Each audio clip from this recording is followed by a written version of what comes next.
पालकमंत्री नितेश राणे यांनी ठाण्यातील पालकमंत्री कक्षात जनतेशी संवाद साधलाय। त्यांनी सांगितलंय की लोकांच्या अडचणी सोडवणं हेच त्यांचं मूळ कर्तव्य आहे।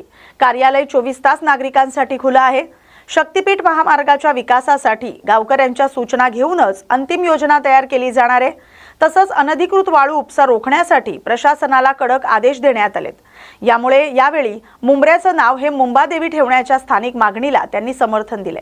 त्यांचे प्रश्न लवकरात लवकर सोडवणं हे माझं कर्तव्य आहे आणि म्हणून आम्ही हे पालकमंत्री कक्ष सुरू केला होता आणि त्याप्रमाणे आज ह्या पालकमंत्री कक्षामध्ये बसून माझ्या जनतेची जे काही अडचणी आहेत, निवेदनं आहेत ते सोडवण्याच्या दृष्टिकोनातून आज आम्ही हा संवादाची बैठक इथे आयोजित केली होती।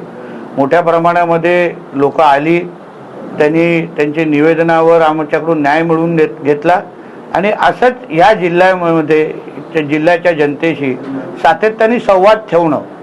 आता माझ्याबरोबर आमचे जिल्हा परिषद अध्यक्ष पण आहे, जिल्हा बँकेचे अध्यक्ष आहे, उपाध्यक्ष, अन्य लोकप्रतिनिधी पण इथे आहेत आणि म्हणून जनतेचे सेवक म्हणून आम्ही जेवढे जास्त जनतेच्या जवळ जाऊ, जनतेला थांबून ठेवण्यापेक्षा जनतेचे प्रश्न लवकर सोडवणं हे आमचं काम आहे, कर्तव्य आहे आणि तेच आम्ही करण्यासाठी आज इथे जमलेलो आहे। अनधिकृत व्यवसायावरती आपण धडक कारवाई करताय, मात्र आता जर बघितलं तर कालावड खाडीमध्ये मोठ्या प्रमाणात वाळू उपसा होत आहे। या ठिकाणी तहसीलचे ग्रामस्थ आंदोलन करतायत उतरून।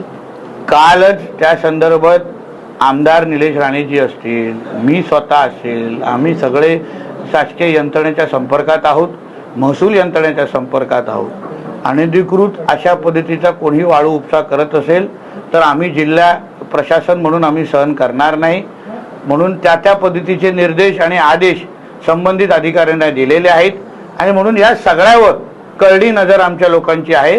म्हणून जनतेने निश्चिंत राहावं। शक्तीपीठ महामार्गाचे काही गावं आहेत ते उघडण्यात आले, काही गावं ॲडिशनल ऍड करण्यात आले, त्याच्यामध्ये कशा प्रकारे हा रूट असेल आणि त्याचा फायदा कसा बघणार? बघा, शक्तीपीठ महामार्ग हा आपल्यासाठी विकास मार्ग आहे। जेव्हा त्याचा ओरिजिनल प्लॅन बाहेर आला तेव्हा मी असो, आमचे मनीष दळवीजी असो, आम्ही काही मंत्रालय स्तरातल्या अधिकाऱ्यांबरोबर बसलो आणि त्याच्यामध्ये बाधित झालेली गावं ज्याच्यामध्ये आमचं बांदा बाजारपेठ पण बाधित होत होता, अन्य प्रमुख गावं पण बाधित होत होती आणि तिकडच्या सगळ्या लोकांशी चर्चा केल्यानंतर आदरणीय राणे साहेबांनी कलेक्टर ऑफिसमध्ये, मुख्याधिकारी जिल्हाधिकारी कार्यालयामध्ये बैठक घेतली आणि मग तिथेच आमचं ठरलं की लोकांचे जे विरोध आहेत, बांदा ही आमच्या जिल्ह्यातली फार प्रमुख बाजारपेठ आहे, म्हणून अशा बाजारपेठांना किंवा अशा गावांना वगळून हा महामार्ग जो विकासाच्या दृष्टिकोनातून अतिशय महत्त्वाचा आहे, त्याला आपण पहिला जो प्लॅन होता त्याचा जास्त फायदा गोवाकडे होत होता, कारण तो रस्ता निघतच होता डायरेक्ट गोव्यामध्ये। आपण सुचवलं की बाबा महामार्ग करतच असाल तर तुम्ही जिल्ह्याला त्याचा फायदा कसा होईल या दृष्टिकोनातून आपण पहा। त्याप्रमाणे 0 पॉइंट आणि मळगाव या दोन्ही पॉइंट आम्ही सुचवलेले आहेत। त्याप्रमाणे MSRD संबंधित खातं याबद्दल अभ्यास करतायत। मी एक जिल्ह्याचा पालकमंत्री म्हणून आदरणीय मुख्यमंत्र्यांचे सल्लामसलत करल्यानंतर मी जिल्ह्याच्या आणि त्या भागाच्या लोकांना विश्वास देतो, सगळ्यांना विश्वासात घेऊनच हा विकास मार्ग पूर्ण करण्यात येईल, शक्तीपीठ मार्ग पूर्ण करण्यात येईल। शेवटी आम्ही महामार्ग का बनवतो? इथे रोजगार निर्मिती झाली पाहिजे, इथे उद्योग आले पाहिजे। आज शक्तीपीठमुळे मोठ्या प्रमाणामध्ये उद्योग आणि व्यवसाय आमच्या जिल्ह्यामध्ये येऊ शकतात। प्रत्येकाच्या त्याच्यामध्ये प्रश्न असू शकतो, काही लोकांचा विरोधी असणार, कारण का शेवटी कुठलाही प्रकल्प आला तर त्याला 100% लोकांचा पाठिंबा कधी कधी भेटत नाही। पण शासनचे प्रतिनिधी म्हणून आम्ही जनतेशी संवाद करायला तयार आहोत। जनतेने कुठल्याही अफवांवर विश्वास ठेवू नये अशी विनंती मी जिल्ह्याचा पालकमंत्री म्हणून करेन। माझं कार्यालय तुमच्यासाठी 24 तास उघडं आहे। कुठेही त्यांची जी काही संघर्ष समिती असो, काही त्यांच्या लोकांमध्ये त्या भागातल्या लोकांच्या मनात काही प्रश्न असो, हक्काने माझ्याकडे यावं। मी त्यांना बसून 1 तास 2 तास पुरा दिवस त्यांना समजून देण्यासाठी तयार आहे। जेव्हा पण फायनल प्लॅन तयार होण्याच्या अगोदर, परत सांगतो, फायनल प्लॅन तयार करण्याच्या अगोदर ह्या बाबतीमध्ये त्या भागातल्या लोकांशी बोलण्यात येईल, प्रेझेंटेशन दिलं जाईल, खासदार साहेब असो, आमदार जी साहेब असो, सरपंच असो, सगळ्या लोकांना एकत्र बसून असा प्लॅन येतोय हा दाखवण्यात येईल. त्याच्यामध्ये पण काही सूचना असतील त्याही घेतल्या जातील आणि त्या सगळ्यांना विश्वासात घेतल्यानंतर शक्तीपीठ महामार्ग आपल्या जिल्ह्यामध्ये होईल. म्हणून ह्याच्यामध्ये कुठलंच किंतु परंतु नाही. कोणीही काही छापत असेल, जोपर्यंत संबंधित शासकीय खातं अधिकृत त्या बाबतीची सूचना काढत नाही, नोटिफिकेशन काढत नाही, अधिकृत शासकीय पत्र जोपर्यंत तुमच्या हातात येत नाही, कुठल्याही अफवांवर विश्वास ठेवू नये. अंजली देवाने यांनी एक आरोप केलाय की एकनाथ शिंदे यांनी 17 तर चाकणकरांचे 177 कॉल हे खरातला गेले होते. त्याच्यावर शिंदे गटांकडून मागणी करण्यात आली आहे की यांना डिटेल्स कोणी दिले आहे, कॉल डिटेल्स अंजली देवाने त्यांना अटक करण्याची मागणी देखील. बघा, एक लक्षात घ्या, ती केस आता पोलीस चौकशी करते. आदरणीय मुख्यमंत्र्यांनी SIT पण नेमलेली आहे.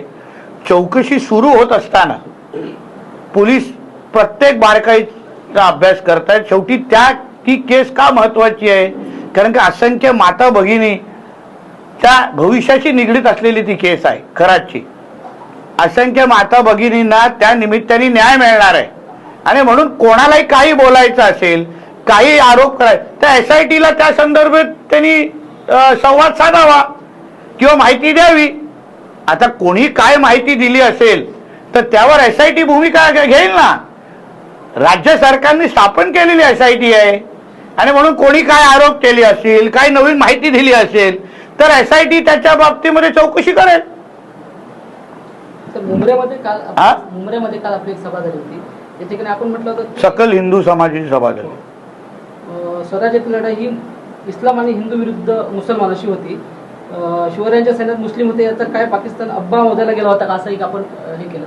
नाही, पण खरं आहे ना, त्याच्यामध्ये चुकीचं काहीच नाही आहे.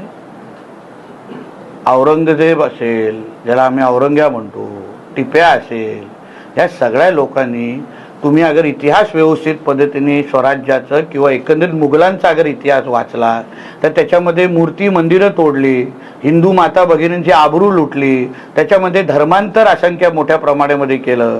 तर अगर तिथे त्यांची ही पूर्ण मुघलांची लढाई ही इस्लामसाठी अगर नसेल तर मग कशासाठी होती?